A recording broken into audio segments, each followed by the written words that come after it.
And liftoff. Hello and welcome to my new podcast, Jade Talks Stuff. In this podcast, unsurprisingly, I'm going to talk all sorts of stuff. Some of it might be cool stuff I've learnt, some of it might be things I've read about, there might be stuff about books, movies or music. Basically, anything and everything. I already produce a podcast called Travelosophy, which is about life lessons learnt from travel. And if you love travel, you'll adore it. But this podcast is for everything else. I have a wide range of interests, and I'm yet to meet anyone who has the full spectrum of interests as I do, from the arty to the occult to Fast and the Furious movies. But anyone who knows me knows one of my biggest fascinations has always been sharks. So today's first topic is why you shouldn't fear sharks.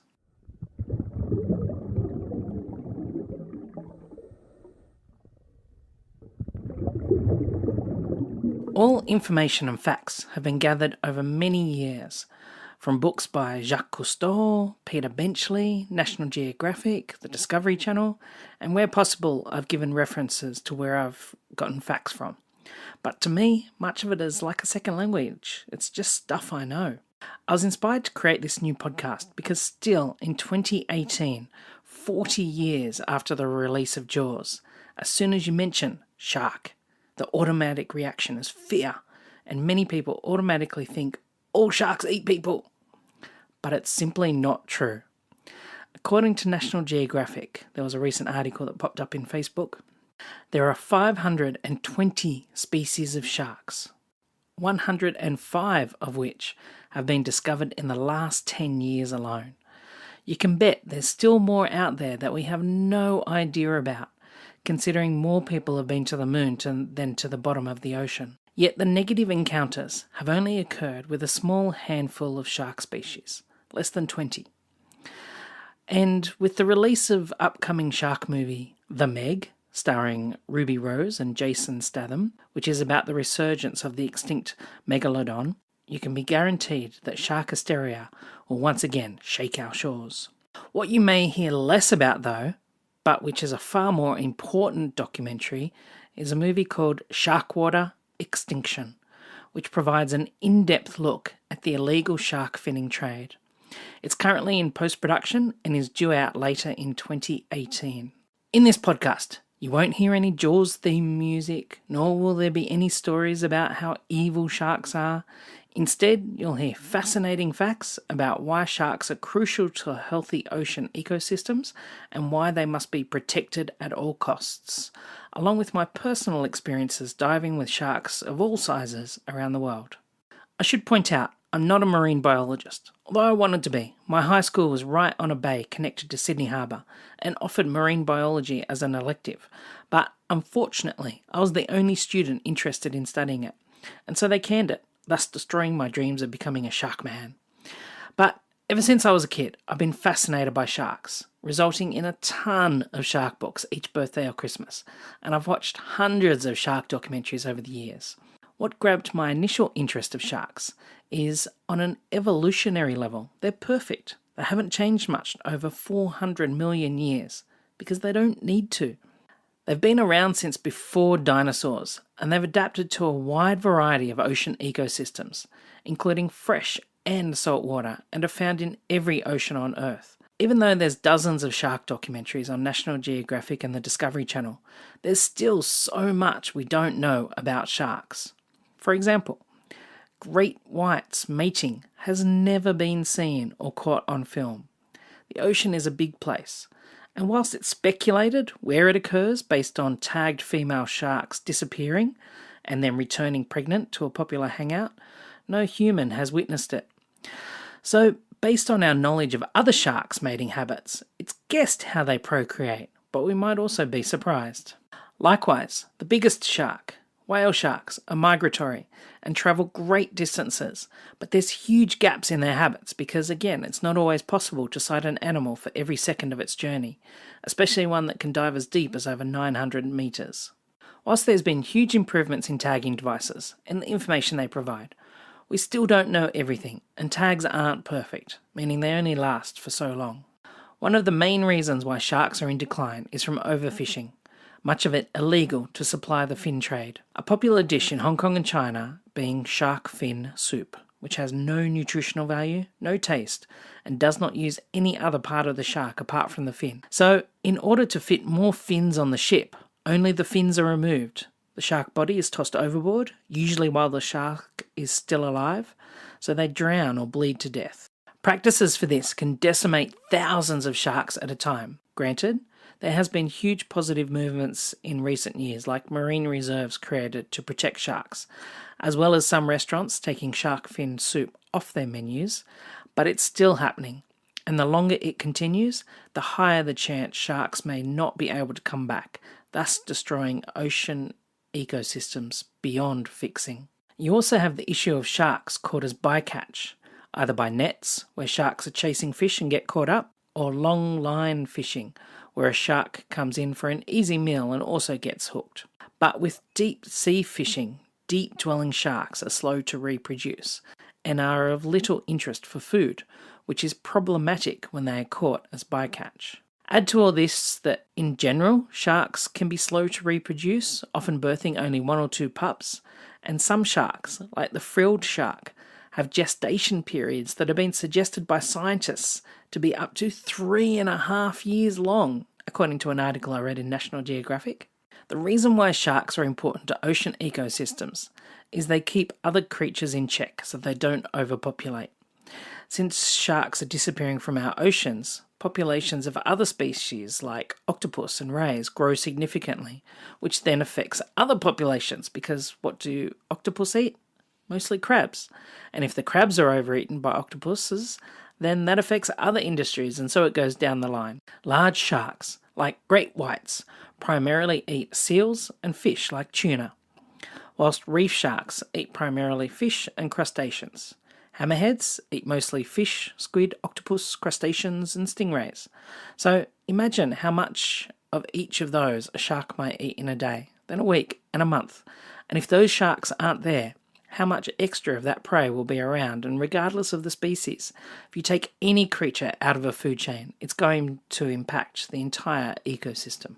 There was a story written by Peter Benchley featured in his book Shark Life, which you can find on his website peterbenchley.com, which perfectly captures what happens to an ecosystem when sharks are removed. It's not just fish.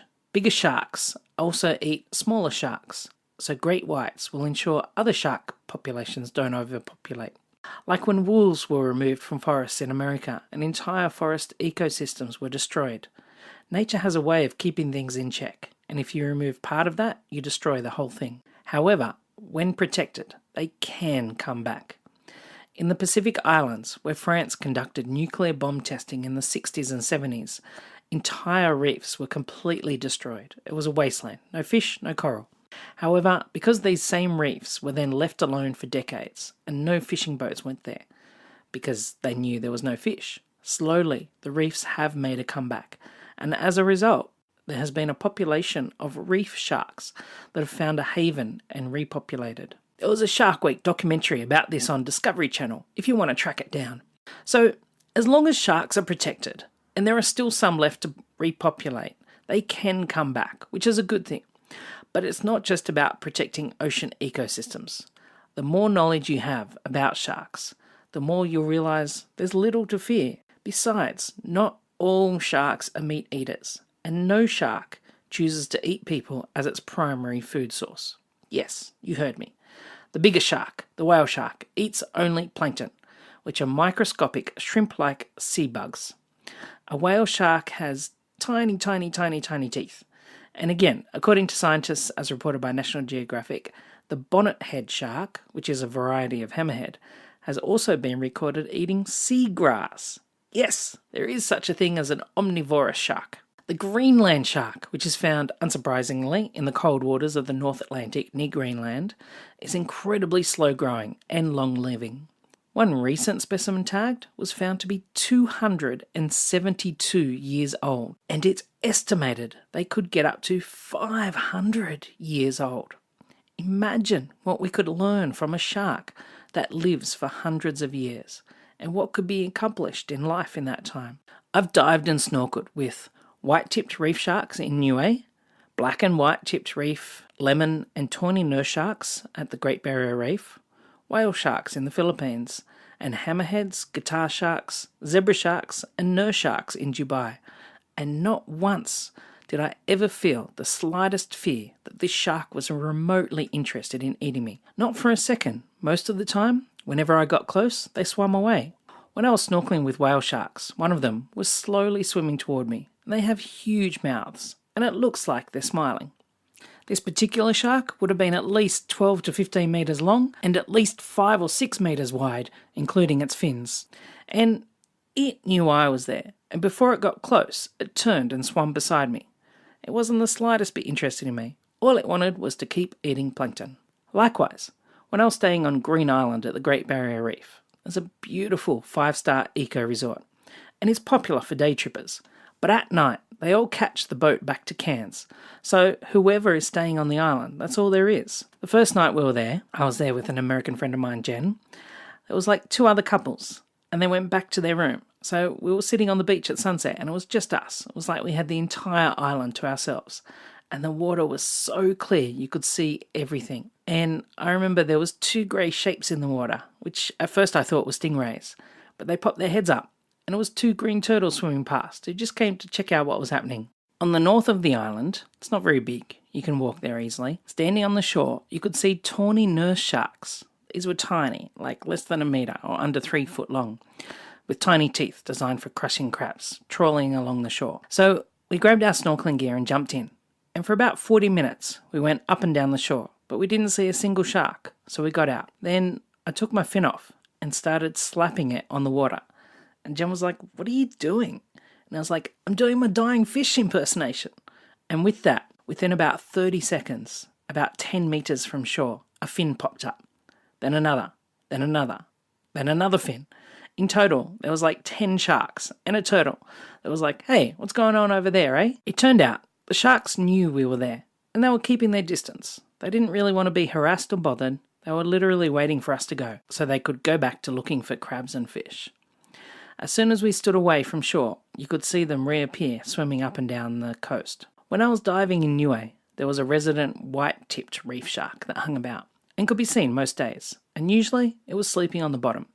And I was so excited to see a shark, because it is actually pretty rare to see a shark when you're diving. And I was swimming closer to try and get a better photo, and as soon as I got within about 10 metres, it jumped up and swam away. When I was snorkeling in New Caledonia, it was early morning, and I was the only one in the water, and I saw a police bike tear down the street and stop where I was. And then the policeman was waving his arms, and my immediate thought was, "Oh no, have I broken some law?" But it turned out there had been 2 tiger sharks spotted in the area, and so they had closed all beaches.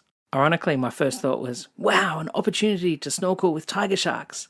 But unfortunately, the police wouldn't let me. So, why are there negative encounters between sharks and humans? The best way to imagine a shark is like a baby. Babies are curious, and when they want to know if something is edible or not, they generally put an object in their mouth, have a suck or a chew, and then throw it away. A shark doesn't have hands, only fins, which are only good for steering.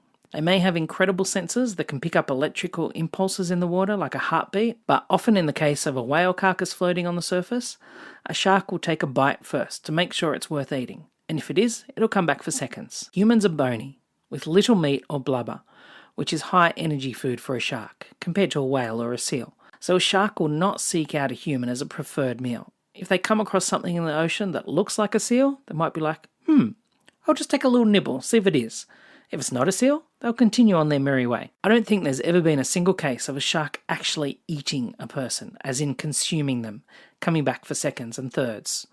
Usually, if there is an encounter and they're curious, they'll take a test bite, spit it out and continue on. But obviously, the problem is when you have a big mouth full of teeth like a great white or a tiger shark, a little nibble from a shark to a human can be catastrophic. But knowing about different species and their habits, and steering clear of sharks when they're known to be hunting, whilst knowing that humans aren't sharks' preferred source of food, and also knowing that not all sharks eat meat, most prefer fish, can ultimately help reduce the fear-mongering and anti-shark sentiment that has existed in recent years. Having personally dived and snorkeled with a variety of sharks, and at no time did I ever feel threatened, it's time to ban the anti-shark sentiment. overcome our fears, and respect and learn about the ocean and its inhabitants, because there's so much we still don't know about the ocean. It's this lack of knowledge and awareness, because we can't easily see beneath the surface, that has allowed plastic pollution to reach staggering levels. You only ever hear about the cute creatures like turtles affected by humans, but sharks need our help and protection now more than ever. If you haven't been snorkeling, I recommend it. Having close encounters with marine life, you'll see that they're not out to get us. If they feel threatened, they may retaliate, like any creature on Earth, including humans. But sharks are not the enemy. People are. If you don't live near the ocean, head to an aquarium, many of which offer close encounters where you can get in the water and try diving. Before I finish up, here's a bunch of interesting shark facts that might come in handy in a pub quiz. Shark fact number 1. Most sharks produce live pups, but some, like the wobbegong shark, which is a type of carpet shark common around Australia, lays eggs, which look like leathery seaweed. Also, tiger sharks have 2 uteruses, so they can produce multiple pups from each. Shark fact number 2. Great whites have never been kept in captivity. They're designed for open ocean. Shark fact number 3. A group of sharks is called a shiver of sharks. Shark fact number 4. Orcas have been witnessed in New Zealand killing and eating great white sharks by slapping them with their tail to stun them, and then biting them in half. Shark fact number 5. Through tagging, it's been discovered that great white shark populations don't mingle. For example, there's a population in the Chatham Islands off New Zealand who never breed or hang out with their counterparts in Stewart Island, off the bottom of the South Island of New Zealand. They keep totally separate. Shark fact number 6. Tagged great whites in South Africa have been tracked migrating across to Western Australia. And it was more often these sharks that had negative encounters with swimmers in WA, not the local great white shark population. Shark fact number 7. Tiger sharks have stripes, hence the name. Shark fact number 8. Many sharks travel great distances timed with feeding events and use landmarks like underwater volcanoes and ridgelines to navigate. One mako shark, I think it was tracked from New Zealand, travelling all the way up to Fiji and then back again. Shark fact number 9. Meanwhile, hammerhead sharks, and there's not just one hammerhead shark, there's a whole bunch of subspecies, but it's been suggested they use the Earth's magnetic poles for navigation as they migrate large distances. Shark fact number 10. There's a great white shark nursery off the southern coast of Western Australia, near Albany, and the Neptune Islands of South Australia is another known great white shark hangout. Shark fact number 11. Studies of the great white population off the Farallon Islands near San Francisco by Susan Casey and published in her book Devil's Teeth, which I highly recommend, revealed each shark has a unique personality. Some are more docile, some are more submissive. Young males tend to act like teenagers, bullying and showing off, but it's always the large females that dominate any situation, and any young males will make themselves sparse if a dominant female shows up. Shark fact number 12. The nose of a shark is super sensitive, and it's called the ampullae of Lorenzini, and it contains a bunch of nerve endings designed to pick up electrical impulses in the water. And whilst it's not recommended to try this, I have seen it happen on Discovery Channel documentaries though. If you rub or tickle a shark's snout, they sort of go into a lull, and in that moment you can turn them over. And when upside down, sharks go into a state of tonic immobility. So basically they lie totally still. Have a look at the Discovery Channel website to track down that video. Shark fact number 13. Sharks inhabit a variety of ocean ecosystems. And as mentioned, some species like the bull shark have adapted to swim from saltwater up a river into freshwater. There was one bull shark that was tracked 2,000 miles, maybe 2,000 kilometres upriver. So that's quite a long way inland. Other shark species have also adapted for extreme environments. Inside an underwater volcano with high temperatures, a shiver of hammerhead sharks was found just swimming around. Shark fact number 14. Only great whites in South Africa breach when attacking seals. No other great whites have been seen to do this. Shark fact number 15. There's identifiable social hierarchies in the shark world, with large females the most dominant and smaller juvenile males at the bottom when it comes to feeding. Shark fact number 16. According to Discovery Channel, Poor beagle sharks have been spotted throwing a bunch of seaweed around, supposedly for fun. Shark fact number 17. And this was a documentary I saw recently, might have been part of Shark Week. Sharks can be taught. A couple of lemon shark pups were able to be taught when they bumped their nose against pattern buttons in a tank. They were rewarded with food, and they soon learned to associate a particular pattern with food. So the first shark they did this experiment with took nearly 2 weeks to make the association between the pattern and receiving food. But when they introduced a second shark into this mix, the second shark learnt within a day, and the first day was spent watching the first shark, and so it learnt to associate that when you bump your nose against this pattern, you receive food, which is absolutely fascinating and has many other implications for shark habits in the wild. Shark fact number 18. Some shark species are roaming, known as pelagic, and lead more solitary lives in open ocean, while others are more social, hanging out in shivers in reefs. Shark fact number 19. Shark skin is rough, which allows it to grip the water, which helps make sharks more efficient swimmers. Shark fact number 20. There's a much higher chance of dying by having a coconut fall on your head than having a negative encounter with a shark. Likewise, according to National Geographic, more people die from cows than sharks. And the most dangerous creature of all is the mosquito, which kills millions of people every year. Shark fact number 21. Before a shark, like a great white, goes in for a bite, they will lower their fins, arch their back and open their mouths, signalling their intent. Likewise, a great white when hunting will always surprise attack, either from behind or below. So maintaining eye contact will lessen the chance of a shark taking a test nibble if you have an encounter. Shark fact number 22. Research on Discovery Channel has shown that sharks hate the scent of a dead shark, and the odour will make them scatter. Likewise, there's a surfing contraption made that emits a low electrical impulse, which annoys the shark enough so it swims elsewhere, but not enough to harm the shark. Shark fact number 23. Lastly, only a handful of sharks have had negative encounters with humans, so please don't wipe off all sharks, because the majority are just going about their daily business, swimming about, and for every negative encounter with a shark, humans kill 2 million sharks, which is completely unjustified. So, what can you do to protect sharks? Don't eat at restaurants that serve shark fin soup for a start, and let them know. Also, pressuring governments to set up marine reserves to protect shark habitats and to ensure future growth.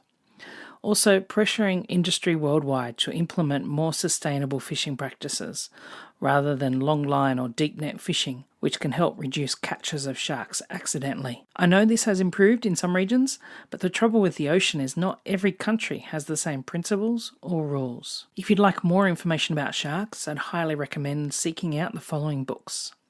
Devil's Teeth by Susan Casey, which is a study of great whites close to San Francisco. Sharks, Silent Hunters of the Deep by Reader's Digest. It's an old book, because I had it when I was a kid, and some of the information might have changed, but it's packed full of shark stats about different species. And a really beautiful fiction story is The Girl from the Sea of Cortez by Peter Benchley. It's a story about the relationship between a girl and a manta ray in Mexico. Peter Benchley, as I mentioned, has written a factual book called Shark Life, which has an easy-to-read story about how losing sharks will destroy ocean ecosystems. Ron and Valerie Taylor are early divers who worked on the set of Jaws, and they too released a shark book, as did Jacques. Also, Rodney Fox was a famous survivor of a great white bite, and I know he's written a few books including Sharkman and Sharks, the Sea and Me. And whilst I'm yet to read his books, I know that he's a staunch shark advocate and protector. He also runs shark cage diving tours in South Australia. If you're buying books from the Book Depository, if you head to my website, jadejackson.com.au, there's a number of links throughout my site, including the front page. And every purchase from the Book Depository link from my website helps contribute to keeping this podcast and my website going, at no further cost to you. So thank you in advance. And of course, don't forget to track down documentaries like Sharkwater and Sharkwater Extinction when it's released. One of the most important things I've learned is simply having knowledge about sharks and their habits helps reduce the overall fear factor. So, respect the ocean. Know that not everything in the ocean is out to get us, but also realize that the ocean is a shark habitat. So avoiding it at key times like dawn and dusk and night, which is when they typically hunt, and avoiding risky activities like spearfishing, which attracts an easy meal for a shark, and not swimming around bait fish or near fishing boats, especially if there is blood in the water, and avoiding river mouths, which can attract bait fish, which of course attracts sharks.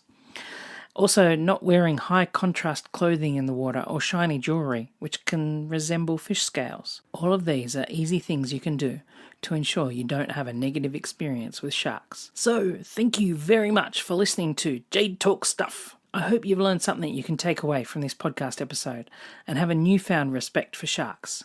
If you love travel, then please check out my other podcast, Travelosophy, which is about life lessons learnt from travel.